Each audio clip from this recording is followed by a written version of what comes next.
Hey, what's up everyone? Morey Croson here, and today we're going to be going over teaching quarterback mechanics in just 4 steps. I'm really excited about making this video. It's been something I've really been working on here for a few years now, but the individual presentation itself, it's definitely something that I've been working on at least for the past couple months, just to make it so it's something that it's going to be technically sound for you guys. We have a lot of quarterbacks, quarterback dads, coaches that reach out and just want to get a little bit more clarity behind quarterback mechanics, and I think being able to do this presentation will really give a lot of clarity to you guys in terms of some of the common errors that we see, some of the great coaching points to be able to go into, and also just give you something that is a very thorough understanding of quarterback mechanics and what you want to be able to implement into whether you're a coach or a quarterback, your mechanics, or how you end up actually teaching mechanics. So we'll go ahead and hop right into it here. The first thing that I think is really important when it comes to creating a opportunity for a quarterback to get better, and really a lot of this is going to be targeted towards a quarterback coach or a dad of a quarterback that might be working on helping out a kid.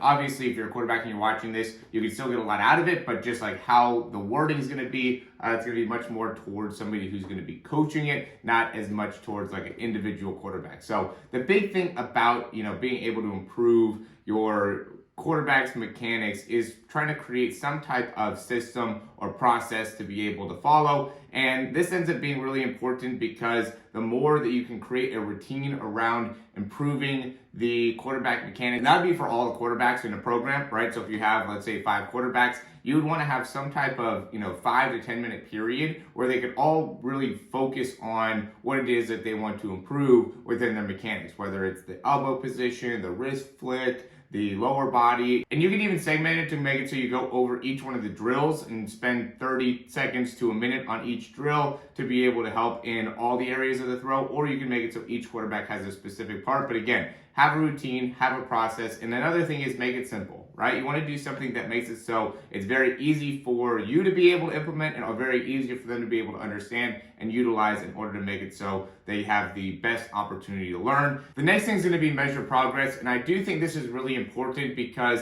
as a quarterback goes through a program or spend some time in the off season, we all are motivated by being able to see our own individual improvement. And so whether we're figuring out the release time, how far they're throwing the ball, how fast they're throwing the ball, whatever the case may be, there's a lot of different ways you could measure progress. Obviously, when I work with pitchers, I do more of the velocity. When I work with quarterbacks, I do more throwing distance and or release time. And that really makes it easy. Another thing that I like to do is compartmentalize it. So there's really 4 main parts of the throw, which is why I broke it down into that. There's the initial load that you go through. There's the transition phase. There's the release phase, and then there's the follow through. And by really focusing on each of those 4 parts, I think it really allows a quarterback the opportunity to be able to see where they can make an impact within a specific part of the throw, and then how that translates into improving the overall throw. So instead of making it so you're trying to correct the whole motion, really trying to correct a small part of the motion, I think makes a big difference in being able to actually implement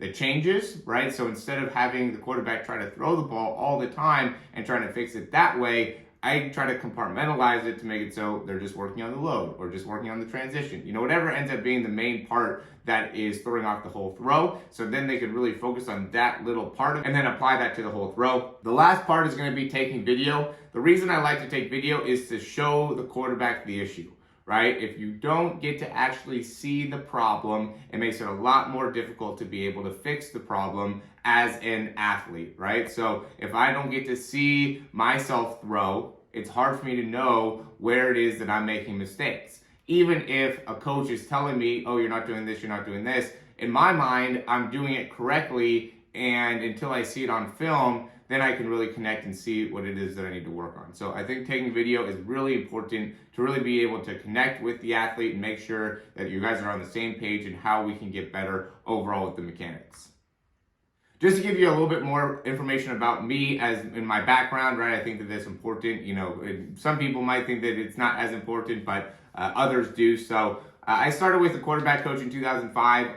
Eric Kramer was his name. He played quarterback for the Chicago Bears, Detroit Lions. I think he even had a little stint with the Chargers as well. And so, that was when I first got going from a quarterback mechanics perspective. And then I also played at the collegiate level, right? So I wanted to be more of a receiver, kind of free safety, got more into the speed stuff, and I do speed training as well. But I kept on having to almost get forced back into playing quarterback, just because I understood the offense, I could run, the plays, and it wasn't because I had the strongest arm. It was just because I had, good consistent mechanics. I was accurate. I could lead a team. So, at the end of the day, I wish I had better mechanics, or I could throw better now than I could when I was actually playing. But, a lot of that just goes into better understanding of the biomechanics. I did study exercise science and biomechanics in college. I've gotten a whole bunch of different certifications for, improving rotational forces, understanding how muscles work. I just got my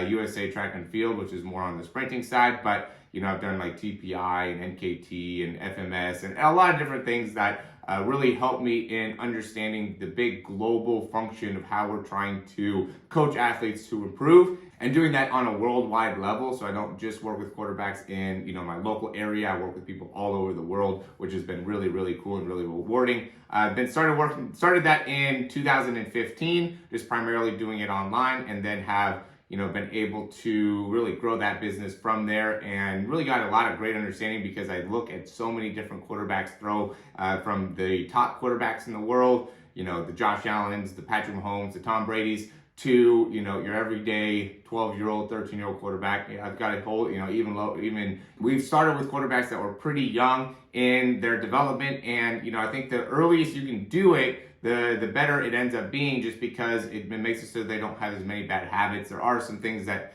it's harder to be able to really focus and key in with like a 7 or 8-year-old, but, the better and earlier you can at least work on some of the basic mechanics, I think the better it's going to sustain over a longer period of time. I've made over 400 videos, at least according to my YouTube, about quarterback mechanics and teaching quarterback mechanics. And I taught myself how to throw 60 yards and get my release below 0.4 seconds, which are both big things that we try to do within the program, and, want to be able to focus on, those parts of the actual throw. So now we'll go into the 4 different phases that I mentioned before. The initial load is the time where the quarterback is bringing the ball back and the front foot lifts forward on the ground and touches the ground, right? So that initial load is, primarily when that front foot lifts up and touches down, right? That's one of the main things that happens. And then another big part is you're loading back with the arm.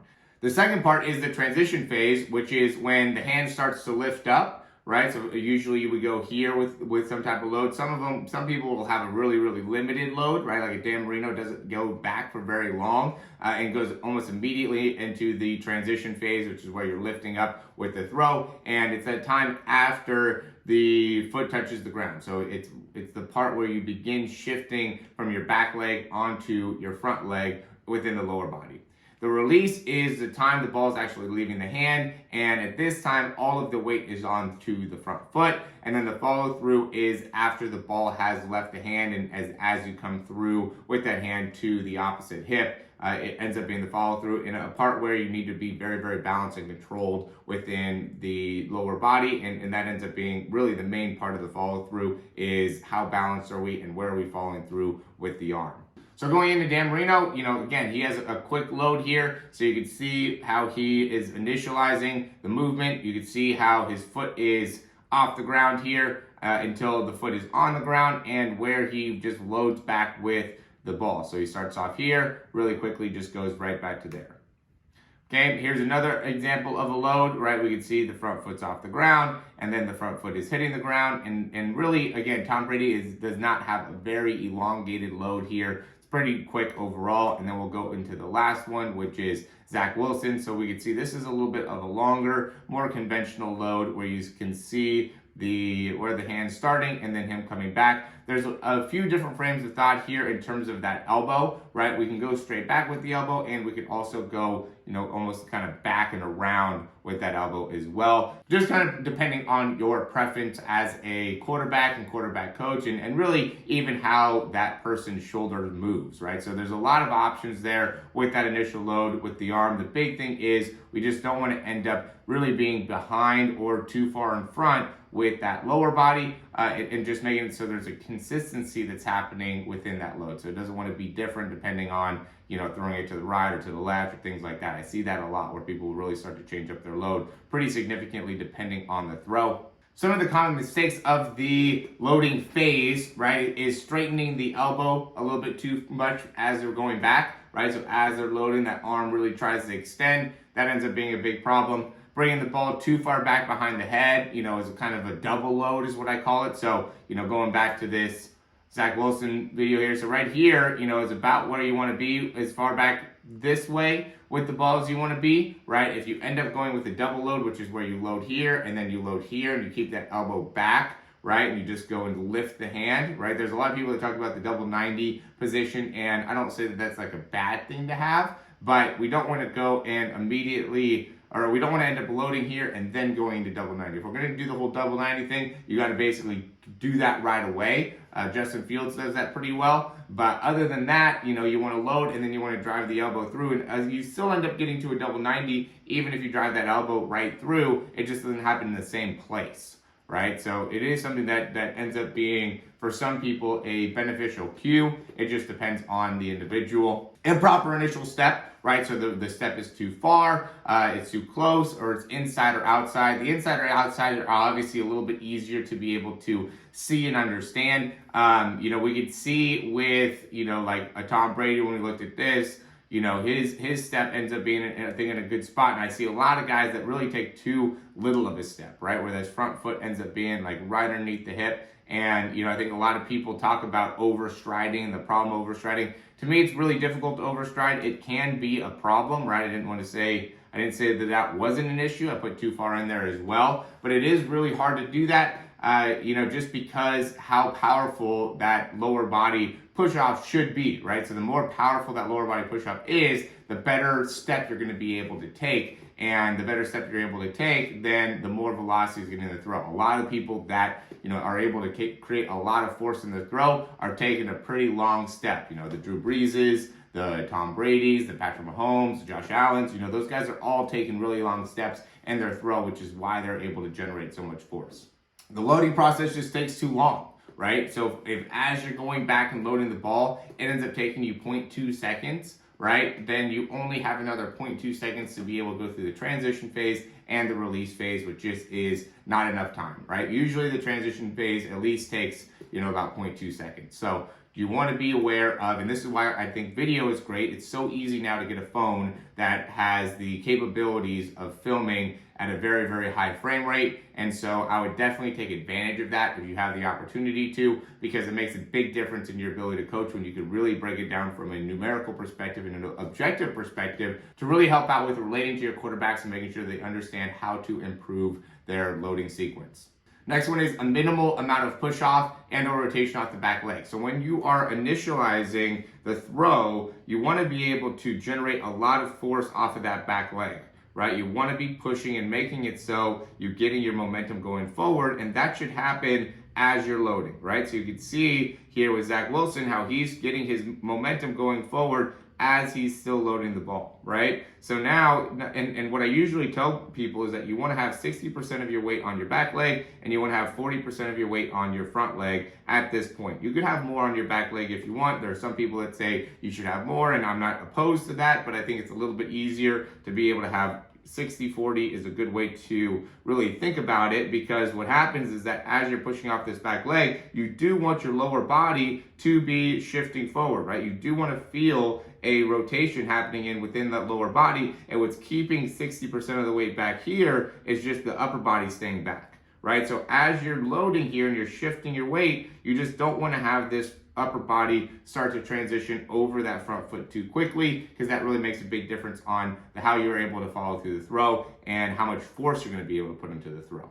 And then that goes right into landing with too much weight onto the front foot. So we want to be very controlled with that front foot. So when our foot hits the ground here, we don't want to see a bunch of weight immediately coming forward once that front foot hits the ground. You want to be able to keep that weight back as your front foot hits the ground in order to ensure that you're not going and really putting yourself in a compromised position where you have all of your weight already through when you're just loading the ball, right? So now it makes it so when you go through the transition phase and the release phase, you really don't have the opportunity to follow through with the throw properly because you already had all of your weight shift on your front leg, which goes into, when we see people straightening out that front leg, which we'll go into a little bit more. You also don't want to land with your heel off the ground, too much, right? You want to be landing with everything pretty much simultaneously. You can go a little bit with that heel up for a second, but for the most part, you want to be very, very stable with that front foot. And you also don't want to have too much of your weight shifting to the outside part of the foot,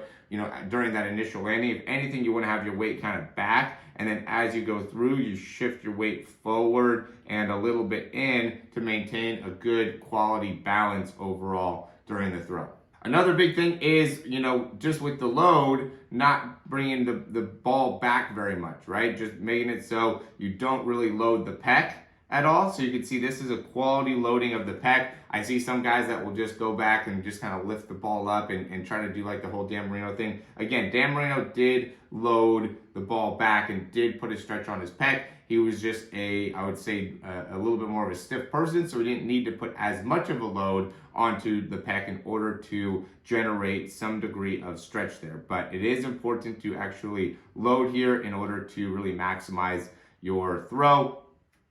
And then another thing is losing wrist stability, right? So if you immediately load and start to bend the wrist, and this is pretty much the only way people do it, you can end up having this position, but I've never seen anybody do that. But you do want to prevent yourself from going into that position as you're loading, all right? You don't want to do anything crazy here. We want to just keep that wrist at a neutral position as we're loading, whether we go here or we go here. Some people don't like to get as much of the wrist or pinky into the throw. I like to do it like this, but you could just go here and that still will put a load on the pec. You could also, go back. That would still put the right amount of load on the pec, and it keeps my wrist in a neutral position. We just don't want to see any type of excessive bending in the wrist when you're starting the throw. All right, now we're going to go over real quickly just the sequencing as we're going into the transition phase. So, what this picture is the order of sequencing during the throw. So the first thing that happens is you push off that back leg, right? And you create rotation there, okay? And when you start to be able to push off and create rotation off that back leg, right? Immediately what then happens is you're able to start turning that knee, which is gonna be the red arrow, right? And then after we create rotation out of the lower body and the knee, the next thing that's gonna happen is we're gonna create rotation within the hip, right? So you can see the hips turning around here. And, I'm using Zach Wilson just because, I think this is a great angle of him throwing, but a lot of the best quarterbacks do the same thing. And this is where we create that disassociation, right? So now he is really trying to create rotation within the lower body and really trying to keep that front arm and front shoulder closed to be able to put a large amount of stretch within that front oblique system, right? And so all that stretch is happening there. And that wants to be one of the things that you want to focus on, right? You want to be able to help quarterbacks in building this rotation out of the lower body, right? And really opening up primarily in the blue arrow or the feet first, and then the knees, and then the hips. These all happen very, very close together, right? Again, we want to be able to get the throw under 0.4 seconds, especially for, anybody that is younger than 14, right? A lot of those people are very long with their release. I would say anybody that's 18 and older, we want to be able to get them into below 0.35, okay? And then between 14 and 18, anything between 0.35 and 0.4 wants to be about the goal. So it all depends on your experience and the level that you're playing at, right? When you're at 0.4 and you're under 14, that puts you in an elite level for sure. If you're between 14 and 18 and you're, under 0.4 and consistently even to the 0.35, that puts you at an elite level. And if you can even get under 0.35 in high school, that might put you into even more of an elite level. And then if you, once you're able to get into college and the pros and stuff like that, you almost have to be in that 0.35 and under in order to really be able to be considered at going into the next level from there. All right, so then now once we have the rotation happening within the hips, now we want to be able to open up through the middle core, right? And so that's going to be the next part that ends up happening is that middle core starts to open up. And then once that middle core starts to open up, then we start opening up within the kind of shoulder, elbow area, right? So then that's going to be the next thing to be able to open up.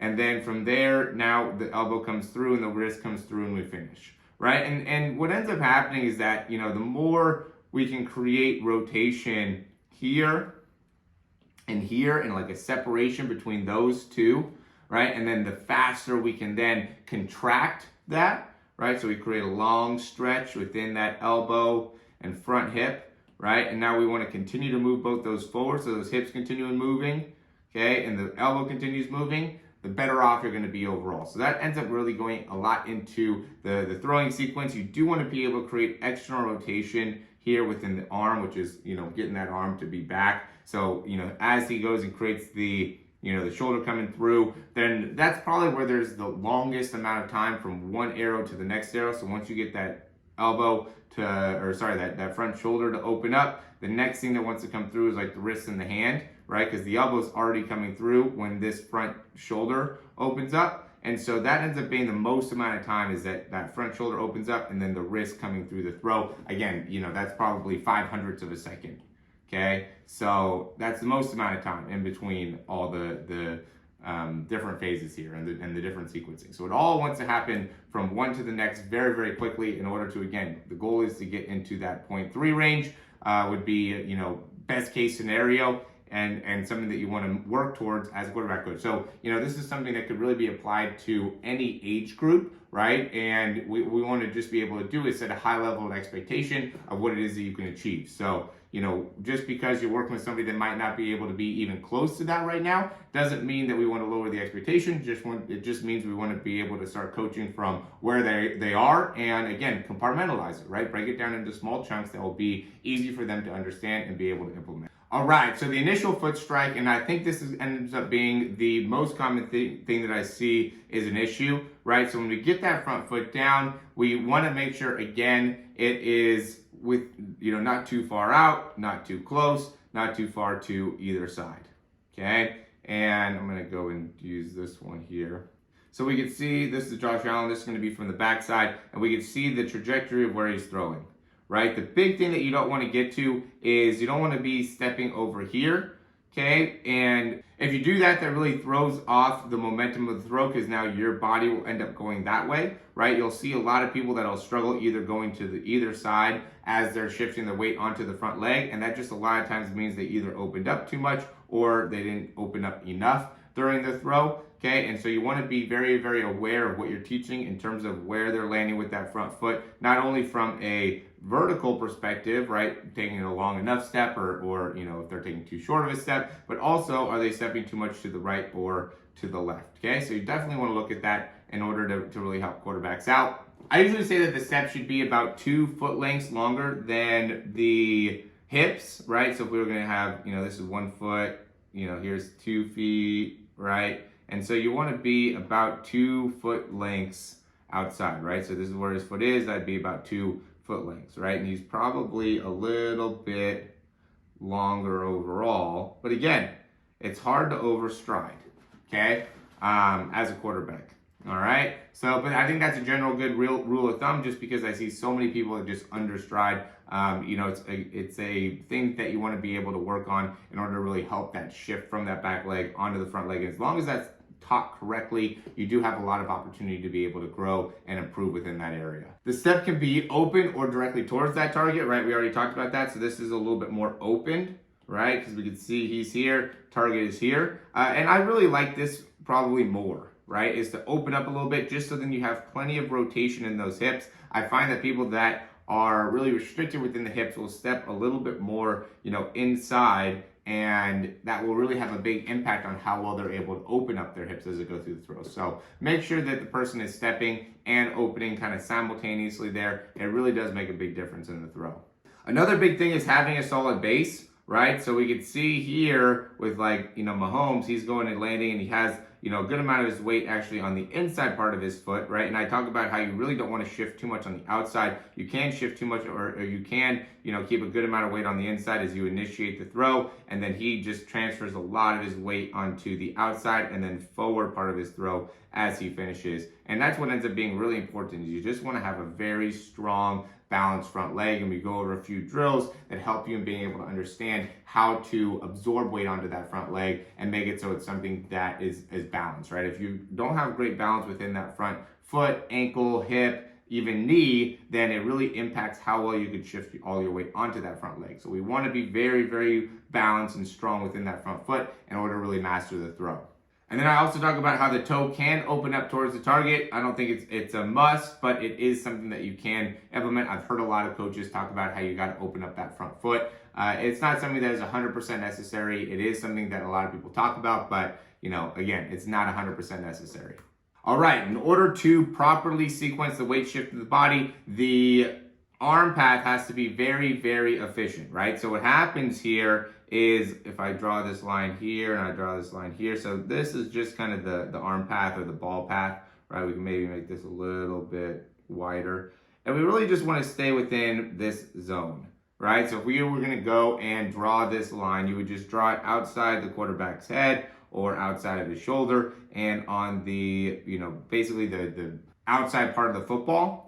Okay, and what happens is as he's going back, you can see the trajectory of where that ball goes. We don't want to end up leaving this line, right? And this ends up being kind of a judgment call, but you don't want to let that ball go too far back here, okay? And then we also don't want it to come back outside of here too much, okay?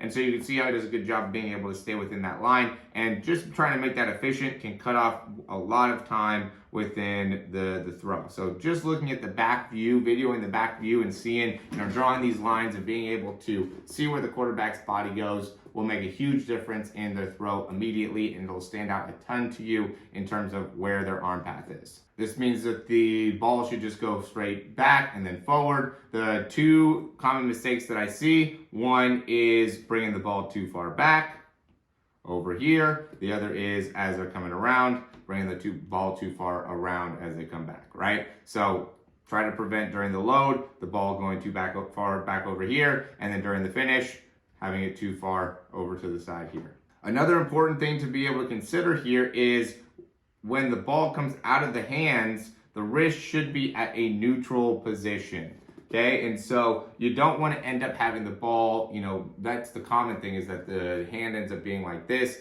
and you end up throwing in more of a U position instead of a C position, right? You want to have your hand in a C position the best that you can as you're releasing the ball, and that's for deep balls as well as for regular throws. So make sure we get in the wrist position. We do a ton of wrist drills to make sure that quarterbacks are able to understand that and do that effectively.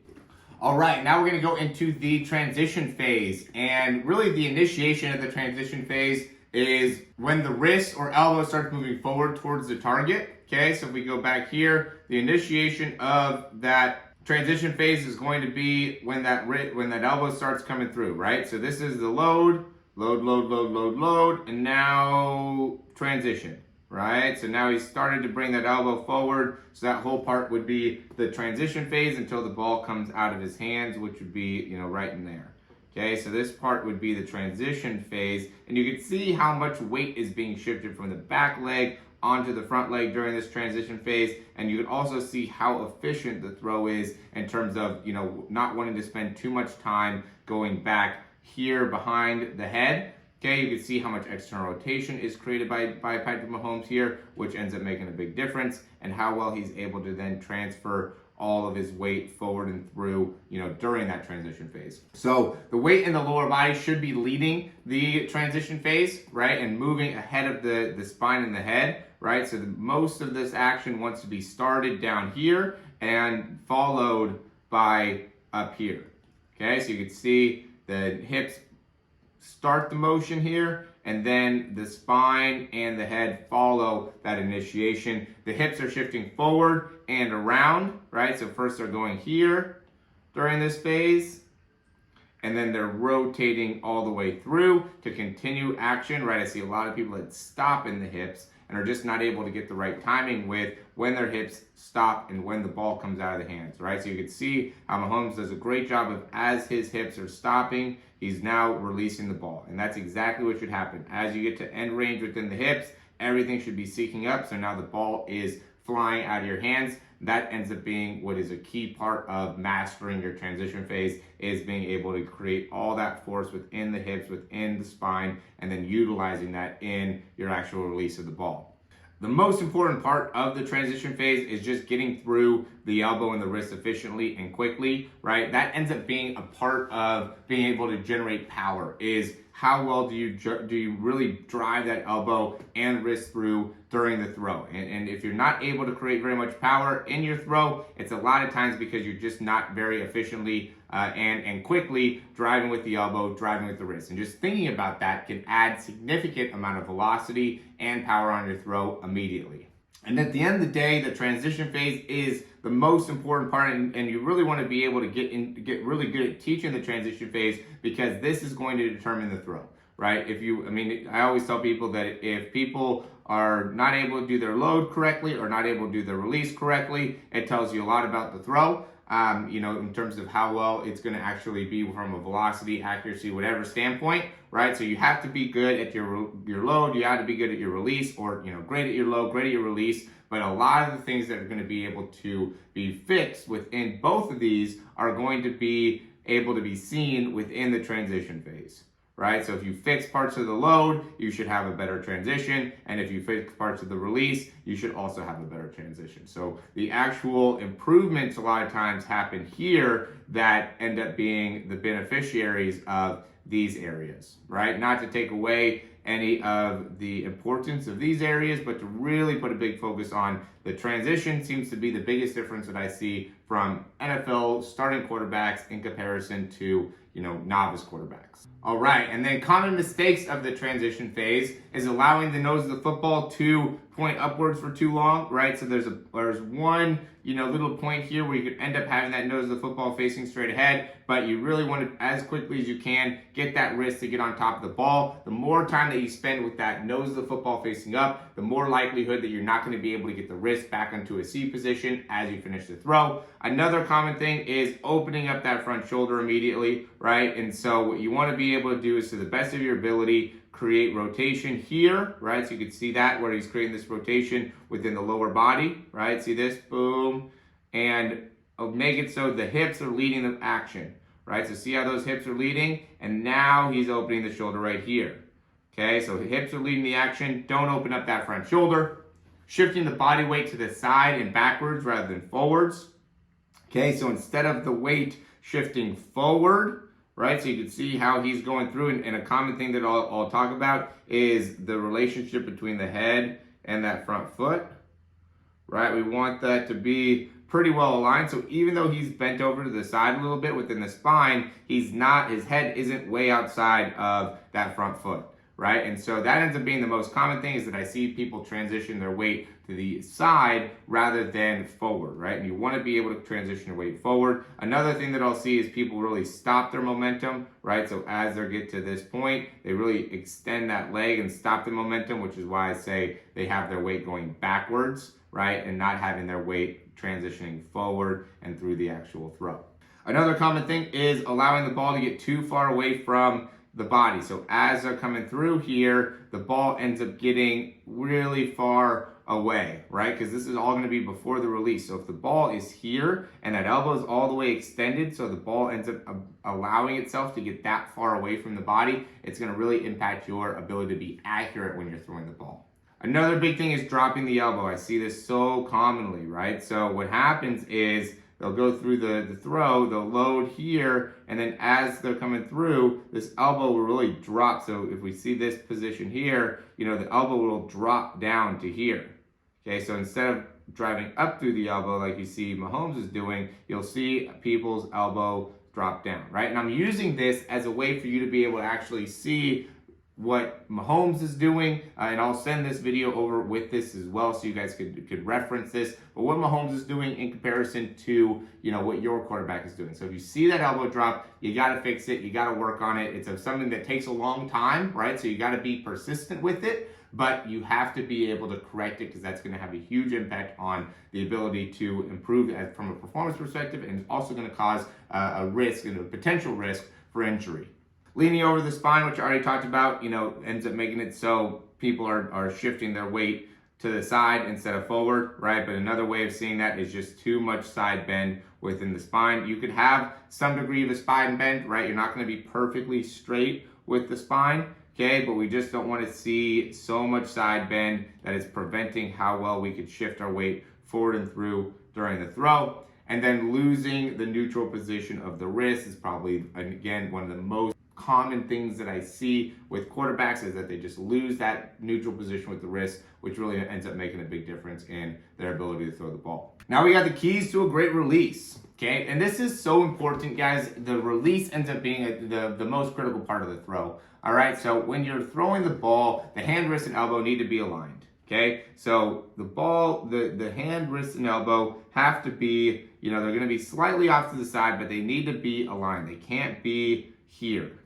Okay, they have to be basically right on top of each other. I just tell people that they should all be right on top of each other because I think that helps out with the elbow drive. And I think if he wasn't throwing off to the side here, he'd have a better, more aligned position with the elbow. But, you see time and time again, the guys get the elbow, wrist, everything wants to be right on top of each other. Again, this is going to be more of like a slant position, but everything wants to be stacked, right? We don't want it to be here. We want it to be here. Coaching that is critical. Index finger is the last thing to touch the ball, okay? So that ends up being, just making sure the index finger is last. The nose of the football is facing towards the target during the throw. It doesn't want to be facing up. During the deep ball, obviously, the ball is going to be facing a little bit more upwards, but especially on, out routes, slant routes, whatever, you want to develop the habit of immediately getting that wrist on top and having that nose of the football facing forward instead of to the side is the common thing, right? I'll see people that don't get their wrist through and, then the ball ends up facing off to the side. The weight is on the inside part of the foot, right? So as we're transitioning the weight forward, we want to see most of the weight on the inside part of the foot, not falling to the side, right? The more that we're bending over the spine, the more that we take a bad step to the inside, all these things will put us in a position where now the weight ends up being to the outside, makes it so we're unbalanced as we finish through the throw. The back leg needs to be in max internal rotation and extension while the lower back is in extension. So as we're going through the release, we want to be able to get extension here. We want to be able to get extension here and make it so that ends up being a main part of generating the force, right? So you can see how he's pushing off right here, creating that extension within the body, and then uses that to create the flexion, right? So you want to get extension, boom, and immediately go back into flexion of the body in order to throw the ball with the most amount of force behind it. The head is in alignment with the sacrum, right? So we don't want to allow the body or the head to be too far off to the side here. We want to see alignment between the sacrum and the head. It could be a little bit outside, but as close as we can with that sacrum, the better off we're going to be. These are all just like small little points, but I think that they end up being really important to be able to really teach the quarterback a good release, right? So you can see the sacrum's right in the middle of the hips right there, right? Right in between like or where the butt crack is essentially, right? Just to make it as easy for you guys to understand as possible. So that's where we want to have everything nice and aligned. The further we get to the outside there, the harder it's going to be, again, to be accurate and come through with the elbow. The ball needs to be moving in the sagittal plane, which means that it's moving forward, right? We don't want the ball moving in the frontal plane, which would be moving to the side. It wants to be moving in the forward sagittal plane or even in the rotational plane. So we don't want it to be doing too much last second rotation here, which is a common thing that I see. People's wrists end up being so far behind that they're playing catch up in the arm here and in the wrist here, rather than being able to, go through the sagittal plane and create a lot of force and snap on the ball, like you can see Josh Allen does here. The arm and the wrist need to be moving forward and not up or down, right? So at this stage, everything needs to be going forward at this stage. The arm doesn't want to be going up or doesn't want to be coming down. Okay, it wants to be moving forward towards the target, okay? And, again, when it's a deeper throw, a little bit of upward motion isn't going to be the end of the world, but for the most part, we want to be able to create some degree of consistency right before the release. So when you end up having to play catch up on the throw, then at the very end, there ends up being some type of really exaggerated movement that makes a big impact on how the ball ends up coming out of the wrist and where the hand and arm ends up coming through. So you really want to make it so right before the ball is leaving, the position of the ball ends up being in a position where the hand is getting out in front of the body, right? And is not having to transfer all the way up, right? So this wouldn't be a good time to release the ball. I see a lot of people that release the ball in this phase, like it's like too early when you want to get that ball here. So now we're releasing forward through the throw, right? So see how he's coming forward as he's releasing the ball? Boom, okay? Instead of it being like here, right? I see a lot of guys that are releasing it here, which again, it just impacts the wrist flick, right? If you don't have a great wrist flick, it's hard to be able to really master your throw. And then, yeah, strong wrist flick, pinky up, right? So as you're coming through, the pinky wants to be up. You're not doing anything to the side. You're rotating. You're getting the pinky up during that release.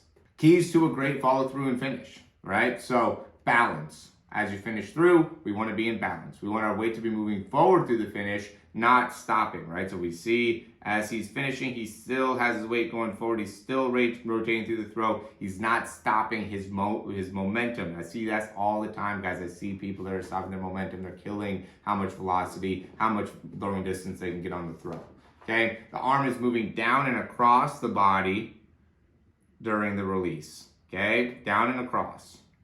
The elbow's extended, okay? So I see a lot of guys that go here as they throw.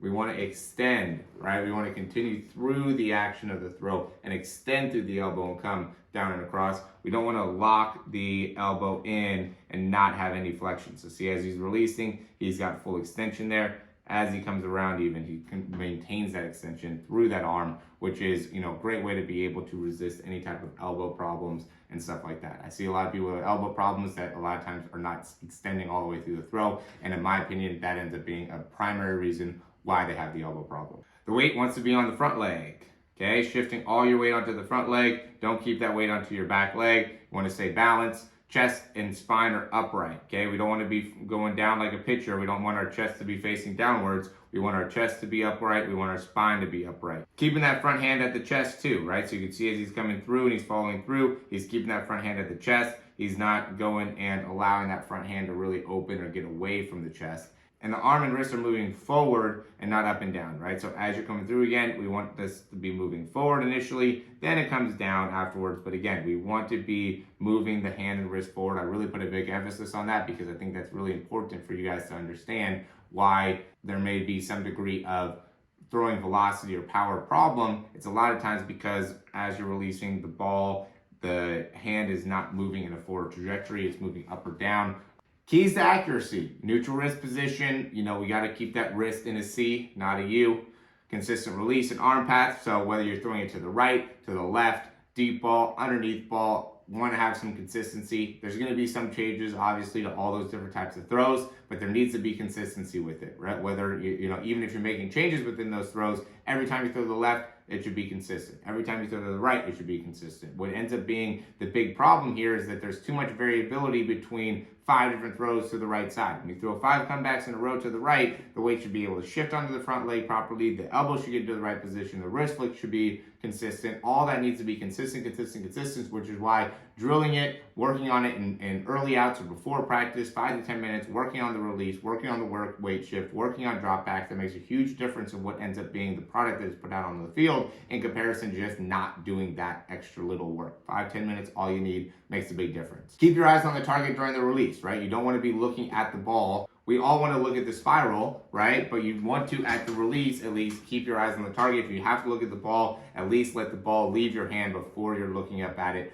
because that maintains your accuracy. Maintaining an upright spine, the more we lean to the side, the more we lean forward, the less accuracy we're going to have.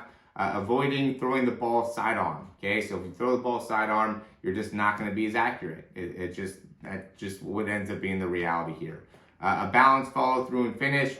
And the index finger leaving the ball last ends up being the last big part of this, just because, if you end up having the ring finger last or something like that, it just affects how the ball travels, which will make it so the ball will like sink down or things like that end up happening. And even when you go through the balance, if you don't have good balance in the follow through, that will also make the ball sink down. So again, you want to be consistent in how you're shifting your weight onto that front leg in order to really have some great accuracy. All right, so here are the keys to improving throwing power and distance. Correct timing from the ground through to the wrist, right? So we have to have great sequencing. Once the sequencing is off, and that's the most common thing that I see when it comes to not having great power or distance in the throw, not a great sequence. Transition from the back leg through to the front foot, okay? Don't stop the momentum going forward, right? When that momentum stops, that makes it so it's hard to really finish the throw properly. Lower body needs to lead that action. Maintaining that front shoulder closed as long as possible is another big thing, because that ends up creating that disassociation, right? So we got to keep that front shoulder closed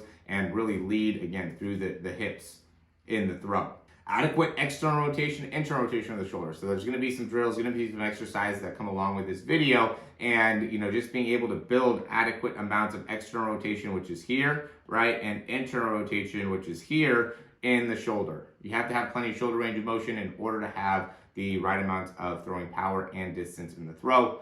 Properly built up lats, serratus, rotator cuff, in order to decelerate the throw. So a lot of people want to improve in their bench and their chest and do push-ups and all that stuff, and that's great. It doesn't take away from those exercises. I do think those are still important, but we have to be able to build up the decelerators. Your body's not going to let you throw the ball more than what you can decelerate, right? Or at least for a lot of us. Or some people that will end up, being able to do that, and a lot of times that ends up leading to some type of shoulder dislocation or problem within the rotator cuff, is when we're just putting too much pressure onto the muscles in the deceleration, right? We're trying to accelerate the arm too much without properly building up the decelerating muscles. I highly recommend you guys putting a big emphasis on building up the decelerating muscles. Again, those exercises will be in this video as well, or in the email that comes with this video. Stability in the front foot and ankle to absorb the force. So when we don't have the right amount of stability and really leg strength in that front leg, we're not going to be able to have the same amount of throwing distance and power. An adequate hip and lower back extension. Again, this is just a range of motion thing, guys. A lot of it is the right range of motion. You got to be able to have plenty of hip extension, plenty of lower back extension to be able to maximize the throw, and then a strong overhead grip and wrist flick. Okay, you can't be lacking your grip strength. You have to be strong in your grip in order to be able to throw the ball with a lot of power, and utilizing that wrist flick ends up being a big part of seeing how well somebody is able to maintain a great overhead grip. All right, here's a lot of the drills for improvement. So, we're gonna kind of wrap this video up here. Ended up taking a little bit longer than I kind of intended, to be honest with you. But I'm gonna make it so you guys can go through all the different points to make it so you can easily navigate through this video. I really am looking forward to being able to hear your feedback on this. I hope it helps out a ton. If you guys have any questions, please email me, Morey@yourperformancelab.com. You will get my email and my personal contact when you sign up for this, so you should have gotten that in the email. Go and check that back. And then, if you guys want to be able to, sign up for any type of individual coaching or, one-on-one or anything like that, you can also be able to do that in the original email that we sent over. I want to be able to help you out any way that I can. This video is going to provide so much content for people to go through and really focus on understanding what to do from a quarterback coach perspective to help your quarterback in improving. And, I really am looking forward to the opportunity to helping out more guys. Again, if this makes any big difference for you, please let me know. I love hearing about any type of improvements or gains or successes that people have. So please let me know. Any questions, reach out to me. I want to make sure that you guys get a ton out of this. Thanks for watching the 4 ways to teach quarterback mechanics. Hope you enjoyed it, and I'll talk to you soon.